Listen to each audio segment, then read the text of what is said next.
Oh, hello, and welcome to another fun-filled edition of Adam's Music Box, where today I want to talk about what is one of the finest albums of all time, and that was Minute by Minute by the Doobie Brothers. Some would call it the final classic Doobie Brothers album.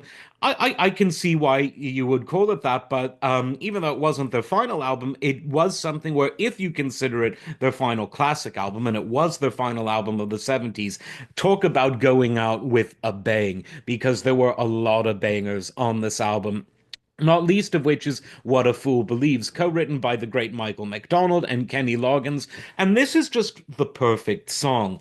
The way that there is so much tension built into the chord changes over that steady groove, and the wonderful harmonies, the great synth playing, the great piano work, the whole thing just came so together because by this time, the always virtuosic Doobie Brothers, they were so musically tight that you could put them up against the finest in jazz and rock session musicians, and they were equally good. I mean, Jeff Skunk Baxter was something of a session musician.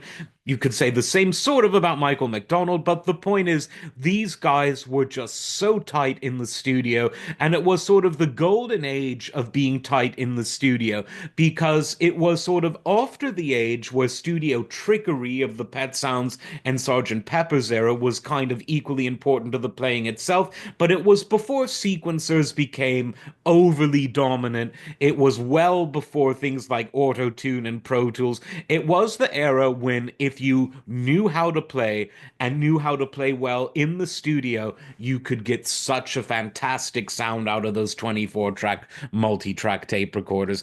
And that was the kind of atmosphere that they created with this album. Minute by Minute, the title track, absolutely excellent. The whole thing great. I mean, Rick Beato's favorite Doobie Brothers song, at least so he keeps insisting, is on this album, and that's called "Don't Stop to Watch the Wheels," a really good song, co-written by Jeff Skunk Baxter, indeed. This album was sort of it came in a string of really good albums. First, there was 1976's "Taking It to the Streets." Then there was "Living on a Fault Line" from '77, which didn't have as many sort of hit singles, but what an album. And then with Minute by Minute, they brought it all back to great album and absolutely top of the line hit singles. And What a Fool Believes, in particular, it was played on the rock stations, on the soft rock stations, on some more of the jazzy stations. It got so much airplay because it was one of those songs that was so well crafted it could fit into any genre. But the whole album is really a winner. And again, if you consider this the last great Doobie Brothers album, then you consider them going out on top. Like, subscribe, and we'll see you next time. Take care.